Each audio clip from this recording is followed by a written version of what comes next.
देखिए 8 अप्रैल 2024 को कांग्रेस नेता सुरेंद्र चौधरी के द्वारा नरयावली से भारतीय जनता पार्टी के विधायक प्रदीप लारिया के खिलाफ एक इलेक्शन पिटीशन दायर की जाती है।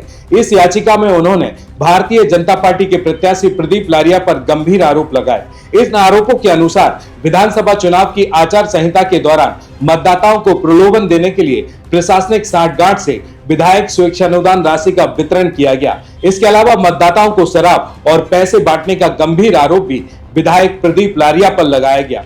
इलेक्शन पिटीशन के माध्यम से यह भी आरोप लगा कि विधायक प्रदीप लारिया ने विधायक स्वेच्छानुदान राशि का दुरुपयोग कर आचार संहिता के दौरान इस राशि का वितरण कर मतदाताओं को प्रभावित किया। इसके साथ ही प्रदीप लारिया पर विधानसभा चुनाव में अनुचित लाभ लेने के लिए मतदाताओं को शराब और पैसे बांटने का आरोप भी लगाया गया। इसके साथ ही यह भी आरोप था कि विधायक प्रदीप लारिया ने शासकीय कर्मचारियों को मतदान करने से वंचित रखा, जिसमें अतिथि शिक्षक, आउटसोर्स कर्मचारी, बस ड्राइवर, कंडक्टर और मध्य प्रदेश विद्युत वितरण कंपनी के बहुत से कर्मचारी शामिल थे, जिन्हें मतदान ही नहीं करने दिया।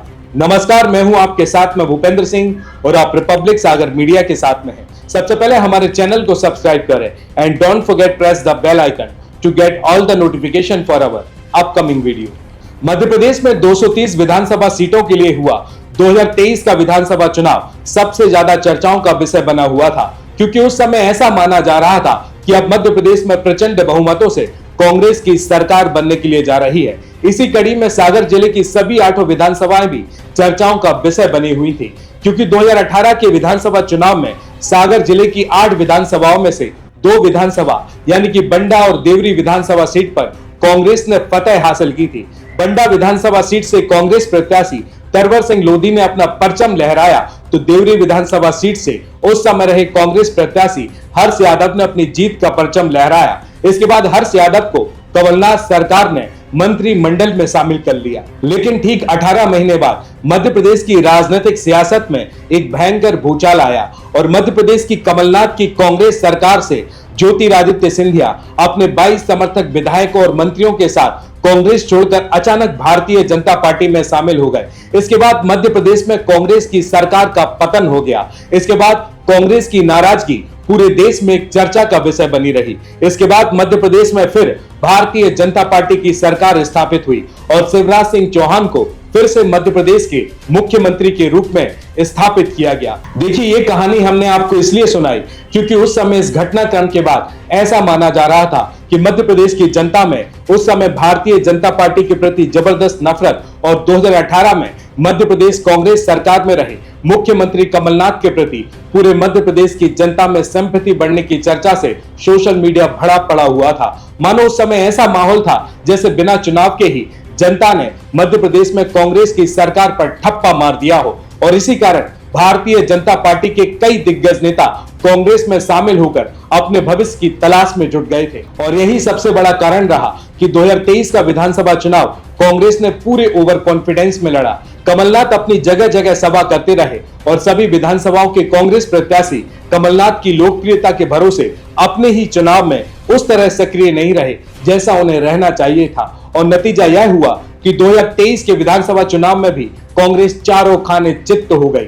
न सोशल मीडिया काम आया और न ही सोशल मीडिया पर मिल रही पब्लिक सिंपैथी। यानी मध्य प्रदेश का विधानसभा चुनाव कांग्रेस उस समय अपने ही ओवर कॉन्फिडेंस में हार गई थी। देखिए, ये सब थमा ही नहीं था और अब एक और ओवर कॉन्फिडेंस का जीता जागता नमूना सागर जिले के नरयावली विधानसभा से भी सामने आया, क्योंकि 2023 के विधानसभा चुनाव में नरयावली विधानसभा से कांग्रेस से प्रत्याशी पूर्व मंत्री सुरेंद्र चौधरी थे और भारतीय जनता पार्टी की ओर से प्रत्याशी प्रदीप लारिया थे। जब विधानसभा चुनाव का नतीजा आया तो कांग्रेस प्रत्याशी सुरेंद्र चौधरी भारतीय जनता पार्टी के प्रत्याशी प्रदीप लारिया से लगभग 14,412 वोटों से 2023 का विधानसभा चुनाव हार गए। अपनी हार के बाद बौखलाए नरयावली विधानसभा से कांग्रेस प्रत्याशी सुरेंद्र चौधरी ने भारतीय जनता पार्टी के विधायक प्रदीप लारिया के निर्वाचन को हाईकोर्ट में चुनौती दे दी। उन्होंने एक चुनाव याचिका यानी कि इलेक्शन पिटीशन लगाई। जानकारी के अनुसार इलेक्शन पिटीशन दायर होने के बाद 8 अप्रैल 2024 को कोर्ट ने विधायक प्रदीप लारिया सहित अन्य संबंधित पक्षों को नोटिस जारी कर जवाब तलब करने का निर्देश दिया था। इसके पश्चात हाईकोर्ट ने कांग्रेस नेता सुरेंद्र चौधरी द्वारा लगाए गए आरोपों की सत्यता परखने के लिए साक्ष्य और साक्षियों को प्रस्तुत करने का निर्देश भी दिया था। जनवरी 2024 से जनवरी 2025 के बीच इस मामले में 16 बार सुनवाई हुई, लेकिन हर बार कांग्रेस नेता सुरेंद्र चौधरी साक्ष्य और साक्षियों को प्रस्तुत करने में असफल साबित हुए। इसके बाद 15वीं सुनवाई में हाईकोर्ट ने कांग्रेस नेता सुरेंद्र चौधरी पर 25,000 का जुर्माना लगाया और उन्हें कोर्ट में उपस्थित होने का आदेश दिया, लेकिन इसके बावजूद भी कांग्रेस नेता सुरेंद्र चौधरी साक्ष्य और साक्षियों को प्रस्तुत करने में विफल रहे।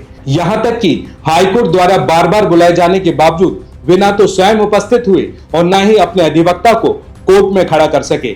इस तरह कांग्रेस नेता सुरेंद्र चौधरी द्वारा हाईकोर्ट के आदेशों का जबरदस्त उल्लंघन किया गया। देखिए, वहीं इसके अलावा इलेक्शन पिटीशन दायर करने के समय कांग्रेस नेता सुरेंद्र चौधरी ने मीडिया में जोर शोर से पॉलिटिकल हाई वोल्टेज ड्रामा किया था, लेकिन जब आरोपों को प्रमाणित करने की बारी आई तो वे पूरी तरह से विफल रहे। देखिए, इस मामले से यह स्पष्ट होता है कि कांग्रेस नेता सुरेंद्र चौधरी ने नरियावली विधायक प्रदीप लारिया पर बिना ठोस साक्ष्यों के आधार पर आरोप लगाए। कोर्ट ने इस मामले को पूरी गंभीरता से लिया और सुनवाई के दौरान सुरेंद्र चौधरी को पर्याप्त अवसर भी दिया, लेकिन वे स्वयं या उनके अधिवक्ता कोर्ट में उपस्थित नहीं हुए। इसके बाद 30 जनवरी को हाई कोर्ट के न्यायाधीश विवेक अग्रवाल ने कांग्रेस नेता सुरेंद्र चौधरी के द्वारा लगाई इलेक्शन पिटीशन को खारिज कर दिया। हाईकोर्ट ने अपने आदेश में साफ तौर पर लिखा कि Sri Shyam Yadav, learning counsel for the petitioner, submitted that despite intimation given by him to petitioner Sri Surendra Chaudhary on more than once occasions,